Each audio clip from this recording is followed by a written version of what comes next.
여러분 안녕하십니까? 광주 MBC 뉴스투데이입니다. 먼저 오늘의 주요 뉴스입니다. 부실 정비 사실이 확인돼 가동 중단이 예정돼 있는 한빛원전 2호기에 대한 특별조사위원회가 오늘 열립니다. 원자로 가동 중단 시점과 조사 방식 등이 쟁점이 될 전망입니다.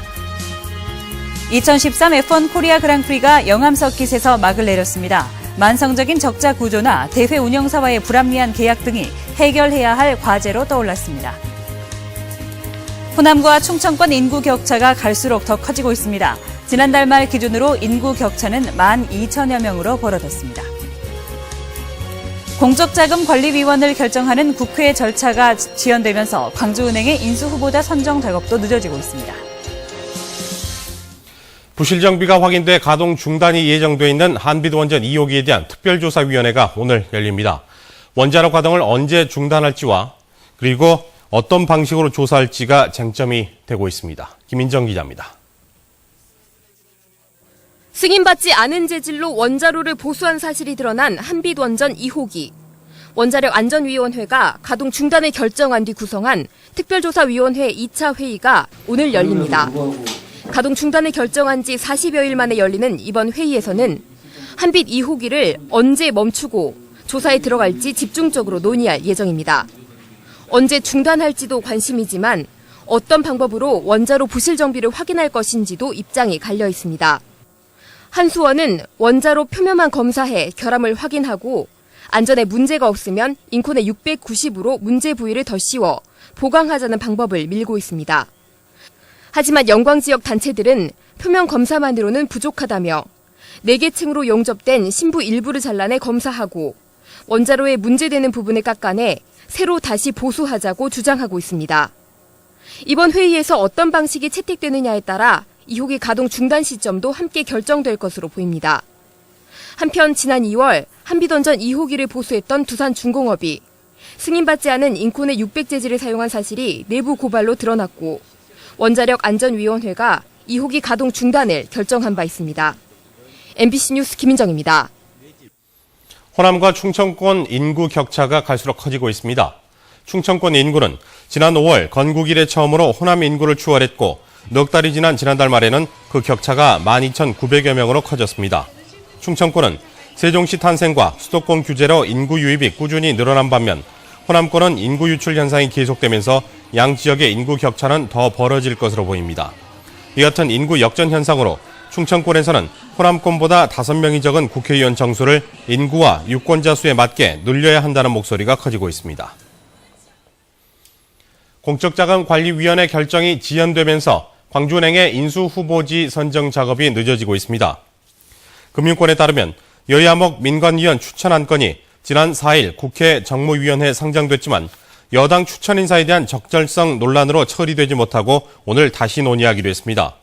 금융위원회는 지난달 23일 광주은행 예비 입찰 신청 마감 이후 일주일에서 10일 이내에 인수 후보자를 선정할 계획이었습니다. 하지만 현재까지 인수 후보자를 선정할 공적자금관리위원회가 구성되지 않아 매각 절차가 진행되지 못하고 있습니다. 기초연금을 둘러싼 논란이 계속되는 가운데 정부의 노인 빈곤율 개선 효과가 OECD 국가 중 최하위 수준이라는 주장이 나왔습니다. 민주당 이영섭 의원이 OECD 국가의 자료를 분석한 결과 2010년 시장 소득을 기준으로 우리나라 노인들의 상대적 빈곤율은 58.4%로 OECD 평균 73.4%보다 낮았습니다. 그러나 정부의 복지와 재정 지원 후의 소득을 기준으로 할 때 우리나라 노인의 빈곤율은 47.2%로 OECD 평균 11.8%보다 4배 높았습니다. 이 의원은 정부의 복지 정책으로 인한 노인 빈곤율 개선 효과가 우리나라는 OECD 국가 중 최하위라며 세제 개편 등 근본적인 고민이 필요하다고 주장했습니다. 다문화 가정 학생들에게 폭넓은 교육 프로그램을 제공하기 위해 다문화 가정 학생 지원 사업이 진행됩니다.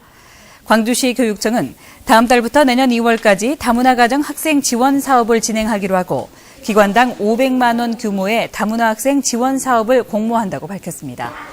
공모 자격은 광주 지역에서 다문화 가정을 지원하기 위한 기관으로 설립돼 최소 1년 이상 실적이 있는 단체입니다. 경남과 전남을 잇는 남도 해양 관광 열차 S트레인이 개통한 지 일주일이 지났습니다. 영원한 관광에 활력을 불어넣고 동서교류와 화합에도 크게 기여할 것으로 전망되고 있습니다. 나연호 기자가 부산에서 여수까지 직접 타봤습니다. 경남 김해시 진영역입니다. 다소 독특한 모습을 한 열차가 플랫폼에 들어옵니다. 부산에서 여수를 잇는 S트레인, 남도 해양관광 열차입니다. 관광객들은 창밖 너머로 보이는 가을 풍광을 감상하고 잠시 머무른 역에서 코스모스를 배경으로 사진도 찍습니다. 열차 한켠에 마련된 다래실에서는 남도의 향기까지 음미합니다. 풍경을 보면서 차를 마실 수 있다는 게 너무 좋습니다. 그리고 즐거운 여행길이 될 것 같습니다. 그리고 기차에서 이렇게 다도 체험을 할 수 있게 이런 코스를 만들었다는 게 굉장히 좋은 것 같습니다. 수없이 많은 문화유적들과 관광지를 보유한 영호남. S트레인 정차역마다 트레킹 코스를 안내하는 등 여행 인프라도 확충됐습니다. 이런 관광지 연계로 지역의 특산품과 문화가 교류되면서 지역 경제에도 활력을 불어넣을 것으로 기대됩니다. 또 영호남 주민들이 상대 지역의 관광지를 여행하면서 서로를 이해하고 화합한다는 의미도 있습니다. 자, 우리 경상도 분들이 S트레인을 타고 와서 전라도의 문화, 관광, 음식, 숙박 이런 것을 즐기고 또 전라도 분이 경상도에 가서 거기에 마찬가지로 문화, 관광, 숙박, 음식을 즐기는데 이보다도 더 생생하게 교류가 이루어지고 화합이 될 수 있는 건 없다라고 생각합니다.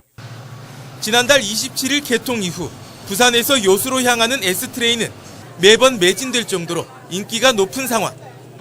하지만 광주 송정리역에서 마산으로 가는 S트레인은 이용도가 매우 저조해 경남 지역의 관광지 연계와 홍보는 숙제로 남았습니다. MBC 뉴스 나연호입니다. 자연재해로 인한 피해가 많아지면서 풍수해 보험에 대한 관심이 높아지고 있습니다. 지난달까지 전남 지역의 풍수해 보험 가입 건수는 5만 3천여 건으로 지난해 전체 가입 건수인 5만 4천 건에 근접하고 있습니다.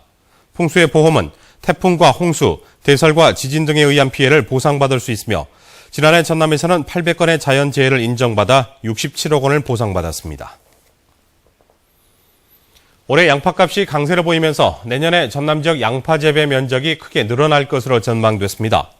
전라남도는 내년 양파 재배 의향 면적을 조사한 결과 7% 이상 증가할 것으로 집계됐다며 수급 조절과 가격 안정을 위해 적정 면적을 유지하도록 농가에 당부했습니다. 또한 내년 양파 수확기에 공급 물량이 한꺼번에 몰리지 않도록 저온 저장 시설과 수매 자금을 지원하는 등의 대책을 마련할 계획입니다. 한편 올해 양파 가격은 수확기 공급 물량이 크게 줄면서 예년보다 20-30% 높게 거래됐습니다. 목포시가 올해 개항 116주년을 맞았습니다. 그러나 한때 3대 항구도시, 전국 6대 도시였던 역사의 명성에 비해서 개발과 발전은 서해안 중추도시라는 말에 걸맞지 않게 초라하기만 합니다. 목포시의 미래과제, 박영훈 기자가 정리했습니다. 옛 창원, 마산, 진해 등 3개 시가 하나가 된 경남 창원시의 3년째 경제지표입니다. 지역 내 총생산이 40% 이상 늘었고 기업체와 근로자, 무역수지, 외국인 투자 유치 등 거의 모든 부문에서 통합 전보다 크게 상승했습니다. 통합시에 포함된 구로 남은 마산과 진해의 정체성이 옅어지고 공공기관 배치 등에 따른 일부 갈등이 있지만 100만이 넘는 통합도시의 브랜드가치 상승 효과는 만만치가 않습니다. 인구가 어느 정도가 되느냐가 결국 지역력을 결정한다고 봐도 틀림없이 정치적으로 보나 사회적으로나 보나. 그러나 우리 목포 경우에는 그동안에 목포권은 오랫동안 인구가 오히려 쇠퇴하고. 목포시는 지난 1977년 인구 20만 명을 넘어선 뒤 40년 가까이 25만 선을 오르내리고 있습니다. 25만의 목포시를 중심으로 불과 5만 안팎의 인근 자치단체들이 따로따로 살림 방식을 계속하면서 이른바 자족형 도시, 서해안 중추도시라는 말은 무색합니다.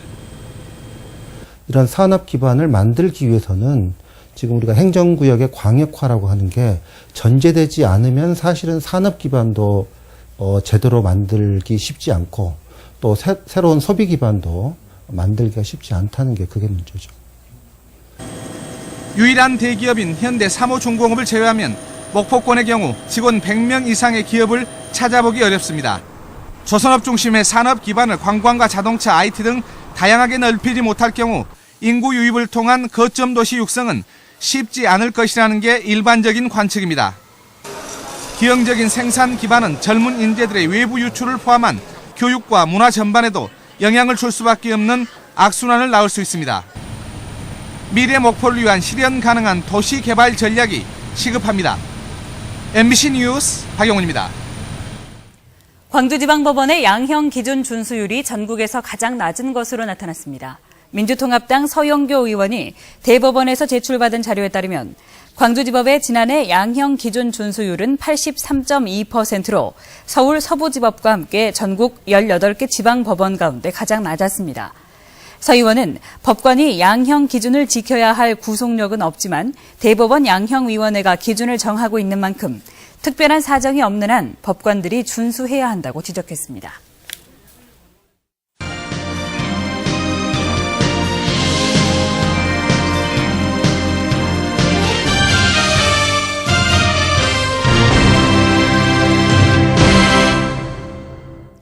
어제 오후 3시 30분쯤 광주시 광산구 삼거동의 한 풀숲에서 71살 김모 할머니가 실종된 지 나흘 만에 숨진 채 발견됐습니다.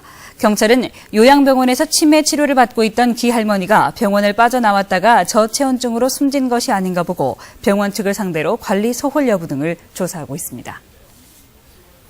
광주시가 전기자동차의 민간 보급을 위해 지원 대상자를 공모합니다. 신청 자격은 전기차 충전기를 설치할 수 있는 주차장을 보유한 중소기업이나 법인, 개인 등이며 광주시는 기아 레이, 르노 삼성 SM3, 한국 GM 스파크 등 3개 차종 가운데 모두 38대를 선정해 전기차 한 대당 2천만 원의 보조금을 지원합니다. 또 800만 원 이내에서 완속 전기 충전기 설치 비용도 지원합니다.